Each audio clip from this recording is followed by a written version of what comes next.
So the saga continues in the Rust shooting case, because last Friday, Alec Baldwin filed a demand for arbitration, basically claiming to be indemnified for anything that he has to pay. He wants to be indemnified by the rest of the producers on set. Have you guys tracked this latest update at all, or no? Bree, I haven't have gone you through. been No, tracking the Rust shooting at all? no, I haven't been tracking that case, actually. I stay more for trademarks and copyrights, but I have a little bit of an idea what's going on there. Yeah. Okay. Yeah, I mean the basic facts are fairly simple, right? They were Mhm. filming, they had guns on set. He was, preparing for a shoot and He pulled shot out his somebody. gun and he shot Right. somebody. He Mhm. shot the cinematographer and she died. The director too, but he survived.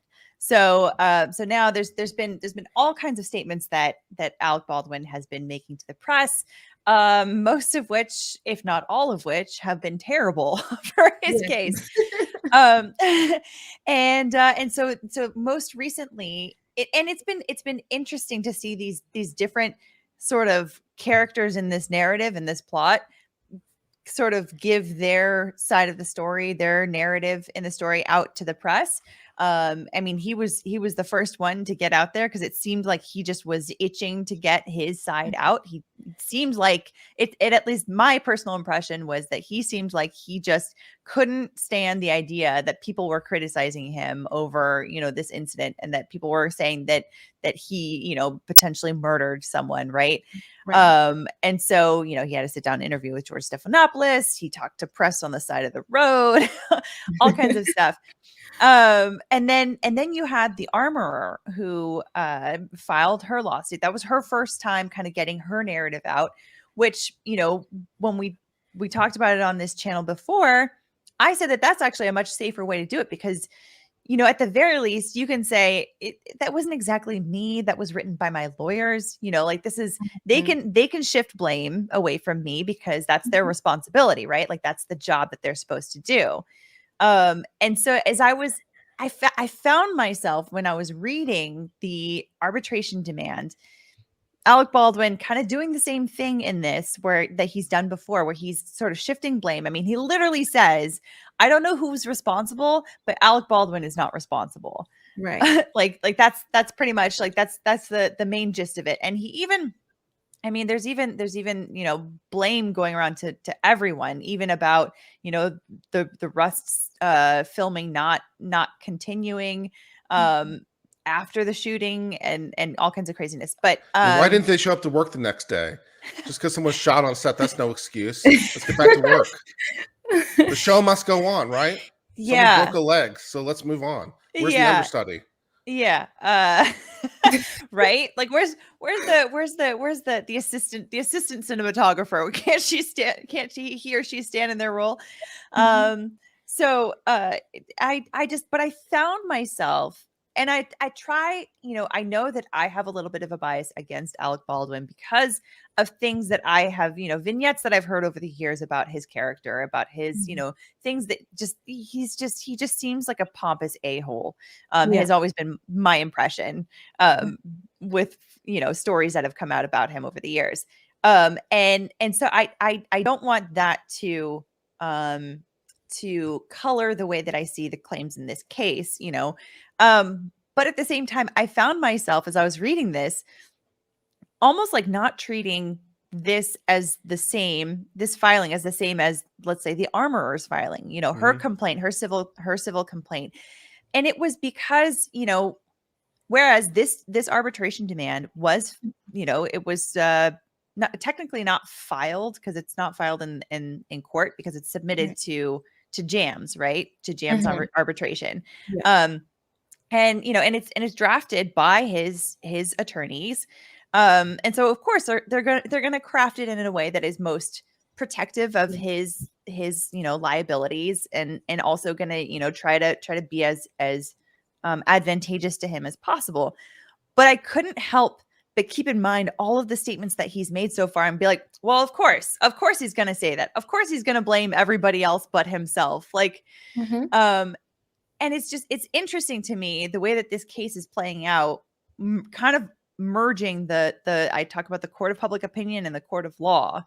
But I don't know if you guys have any thoughts on the various, statements that he's been making and stuff like that. I saw something earlier, I think it was last week, and one of the things he was kind of harping on, and I might be confusing this with something else, but the fact that everyone's trying to sue the person with deep pockets. Was that Alec Baldwin? Yeah. So I guess I'm leaning more from law school, but of course you're going to sue the people with the money, especially if you're the person that kind of has some authority to make sure that things are happening right there. Same thing with the Travis Scott situation. Everyone's saying he shouldn't be liable because he's an artist, but at the same time, he also put on the show. So he has some type of responsibility there too. So you can't just say, oh, I shouldn't be sued just because I have a lot of money. It's like, of course we want to sue you. You have the money to pay for my injuries. And your insurance is probably not going to cover it. So I think that statement is a little bit almost just trying to be in the news, not like a real valid argument of why you shouldn't be sued. But yeah, I don't keep up with everything that Alec Baldwin does, but I saw that headline pop up a lot last week. Yeah. Yeah. And the thing too is that, like, something for people to keep in mind is that, the deep pockets idea is definitely true. Like, lawyers want to include as defendants people that have the funds to pay over to a plaintiff, because otherwise it's not worth it financially to file a lawsuit, because lawsuits are very expensive. Hiring a lawyer is expensive. As soon as you get into motion practice, you get into discovery, that stuff. And then if you actually go all the way to trial, I mean, you've got, to say tens of thousands of dollars is putting it mildly, especially when you've got some big firms that are involved. I mean, we are talking hundreds of thousands of dollars for these potential judgments. And so of course they want to be listing, naming people that have the funds for it. But at the same time, people also have to keep in mind that those defendants that have big pockets, if there is no, plausibility to their inclusion in that lawsuit as defendants, then they'll be dismissed, regardless of how much money they have. So they're, even though it's like the fact of them having deep pockets is not the only reason that they are being named in the lawsuit. It's because there is some potential measure of responsibility that they have there. And Alec Baldwin, being the guy that was holding the gun that killed the woman, is kind of at the center of it. Right.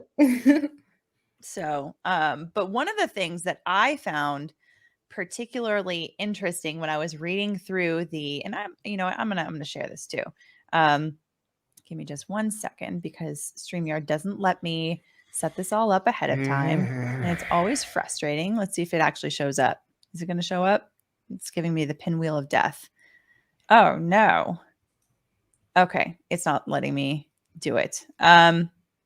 Okay. Well, I'll read it to you guys. Sorry. But oh gosh, let me find it here.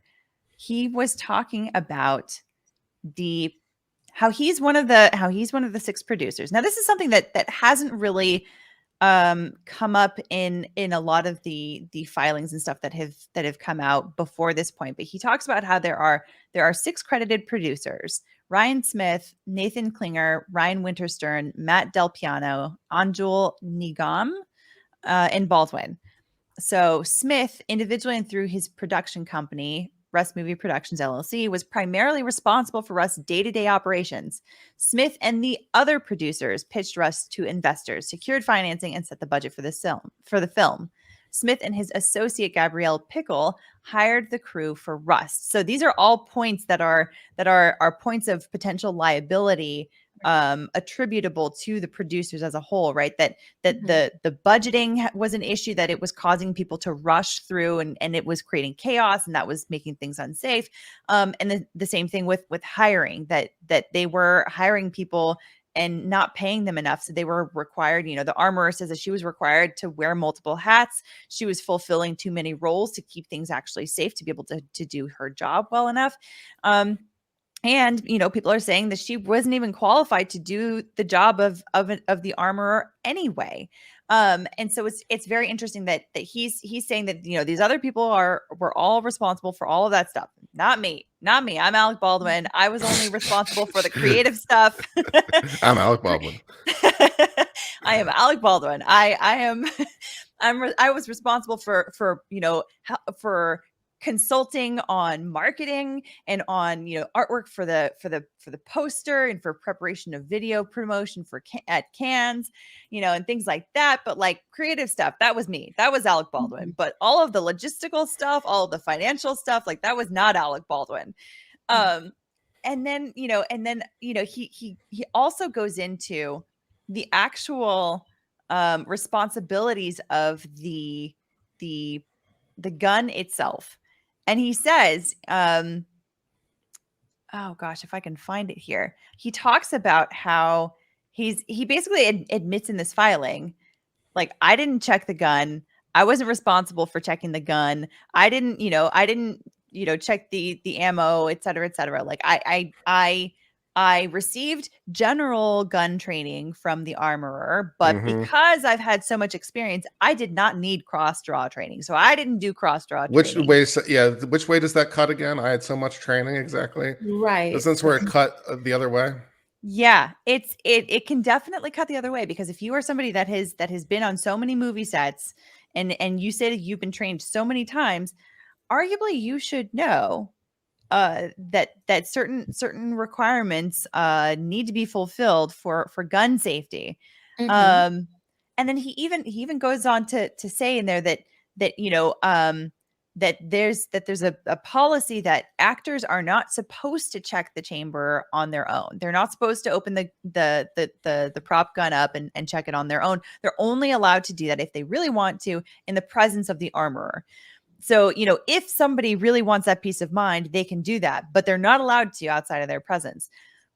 But then that also kind of leads to the question of like, okay, but let's say you're in that situation. I mean, shouldn't it be that every actor needs that peace of mind if they are holding a gun in their hand?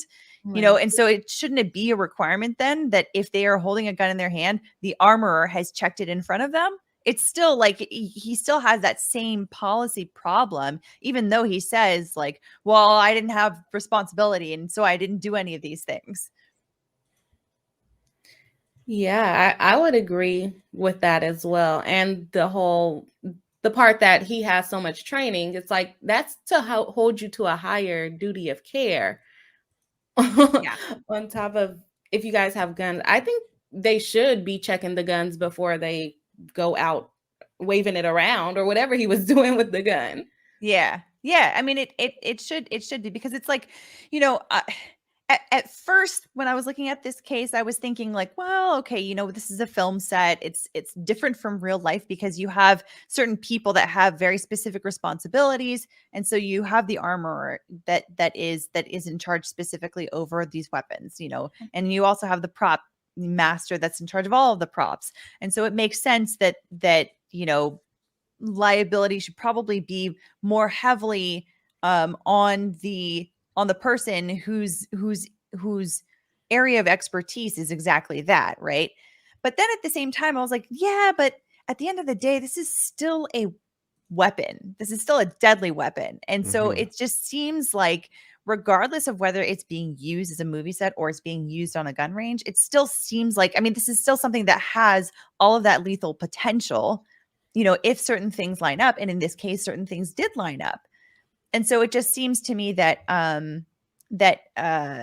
regardless of whether this is a film set, the actor that is holding the gun in his or her hand still has responsibility for what happens to it when it's in their hand. And it just seems like he still is. I mean, and I don't expect him to change his tune anytime soon, but he's still not letting that go, apparently. Kurt, what are your thoughts? You're shaking your head. No, I mean, nothing is surprising to me, either legally or on a personal level, that this is what's happening. The idea that he wants to avoid all responsibility is, of course, perfectly illogical. He seems to be a person who avoids that in his own life. I think that I'm still wondering what, if any, criminal result will occur. I don't know if they're still doing their investigation or not. I don't know if anyone's going to be charged criminally with any of this. It looks like not at this point, I guess. I think it looks like it's being quietly buried, which is a bit annoying. Either way, it's like I'd like to see some sort of actual analysis on sort of criminal liability from the people who have the authority to make those decisions. Yeah. I think without reading any agreements, it seems very likely that Alec Baldwin has a case. I would think, without reading anything, if you just ask me, well, like, what's probably true? Yeah, it's probably true that there's indemnity agreements. It's probably true it calls for arbitration. Those seems like things that are probably correct. Yeah. And so him saying, well, it's not me, and also this is not the correct forum, I'm like, okay, that sounds very plausible. So he might be right. It never struck me as particularly likely that he would have personal responsibility because of all the agreements that I'm sure were in place. Yeah. And on that note, I can actually read. So from paragraph, I can read full stop. I can read to you guys a part of the arbitration agreement where he goes into that. So paragraph 38 of the arbitration demand, I think I said agreement demand. So he says, finally, Section 9 of the producer agreement contains a broad indemnification clause providing that Rust Movie Productions, LLC, shall indemnify, defend, and hold harmless Eldorado Pictures, Inc. and Alec Baldwin from and against any loss, damage, liability, claim, demand, action, cost, and expense, including reasonable outside attorney's fees and costs, arising from and or in connection with 1. Rust Movie Productions LLC's breach of any of its representations, warranties, and or covenants pursuant to this agreement. 2. Rust Movie Productions LLC's negligence and or willful misconduct. And or 3. The development, financing, production, marketing, distribution, and or exploitation of Rust and or any element thereof. But none of that seems to cover negligence or willful conduct by Alec Baldwin. Right. That's what I was going to say. It said if Rust LLC was negligent, not if Baldwin was negligent. Yeah. And to be clear, Eldorado Pictures is Alec Baldwin's production company. And Rust Movie Productions LLC is, I think, Smith's production company. So yeah. It doesn't seem to indemnify him if he is personally liable, which would make sense. That would make sense. I don't know that any indemnification agreement would be that broad, because I mean, you could just do whatever you want on set then and just not ever worry about being responsible. I thought we were there, to be honest, though, the way Hollywood goes. It would almost surprise me if it weren't the case. To some degree, because Hollywood is good about all that crap. It sounds like he's hoping that their negligence, the paragraph about their negligence, will also transfer to him. So like he thinks it goes both ways, but it sounds like it only goes one way. Yeah. And there are two potential ways that Alec Baldwin is seeing liability here. So there's personally for, him being the one holding the gun, and then him as a producer. And as I mentioned before, he was saying all the decisions on hiring people, on setting the budget, on setting the day-to-day operations, that wasn't me. That was not Alec Baldwin. So that's your liability. That's not my liability. And it just seems like he's trying to carve out the agreement here that if they are liable, they have to pay for that on their own, and that he doesn't have to pay. It doesn't come out of his shares from the production pool, it seems like. I don't know. Do you guys have that impression too? That's just what I'm thinking. So like he's trying to count himself as liable under the Rust LLC as the producer. Is that what you're saying? I think that he's thinking in the event that the other people are held liable for, the budget, for the day-to-day operations and the hiring and all that kind of stuff, that he's kind of separating himself out from the rest of them. That if they are held, if any of them are held liable for those reasons, that he says, I had nothing to do with that. So therefore, whatever I contributed to this pool of money, because to clarify now, for any kind of like these agreements, somebody can be given producer credits just by providing some funds to help with with putting things together for the movie, and maybe you had absolutely nothing to do with the actual production beyond that. So and usually when you do that, when people pool funds together, it's just like starting up any kind of an enterprise. You share the potential profits, but you also share the potential liabilities. And so these kinds of terms divide things up in different ways. So he's probably, it seems like he's trying to sort of set things up so that he doesn't have to pay for somebody else's liability, if that's what comes out. Yeah, but it almost seems like they would, if they found personal liability on him for being the one holding the gun, and then also on the Rust LLC for being the producers or the people handling everything else in the movie, they could still be jointly and severably liable. So even if they are liable, he probably still has to pay his portion too. Yeah. So then, and then his efforts to try to get indemnified, if it's been on the basis of individual liability, that shouldn't fly based on these terms from my reading. And almost they can have him indemnify them. Or did it say that? It said they have to indemnify him for their negligence. Okay, potentially, because that could be another portion of this agreement, right? I mean, this is he's quoting Section 9 of the producer agreement. We don't know what Section 8 or Section 10 say. That is true. So, it's of course, when you've got any kind of a demand or a complaint, it's always going to be drafted in a way that's most favorable to the person, right? Setting it up, right? That for sure is true. And it's fine. It's notable to note what isn't there, right? So if anything was to be favorable, you'd expect it to be there. So if it's not there, probably doesn't provide that. So that kind of goes against my initial thoughts as well. So that's a good note. Yeah. So anyhow, I mean, this is just this case just is endlessly fascinating to me. And even though at this point, Kurt, like you said before, it's not surprising to me anymore, the things that he's saying and the things that he's doing, because it's just it seems like it's all baked in at this point, right? Alec Baldwin is Alec Baldwin. And he's going to do what is going to protect Alec Baldwin the most. But it still is, it's sad. And I hope that it doesn't get brushed under the rug, that the media just kind of goes quiet on this case.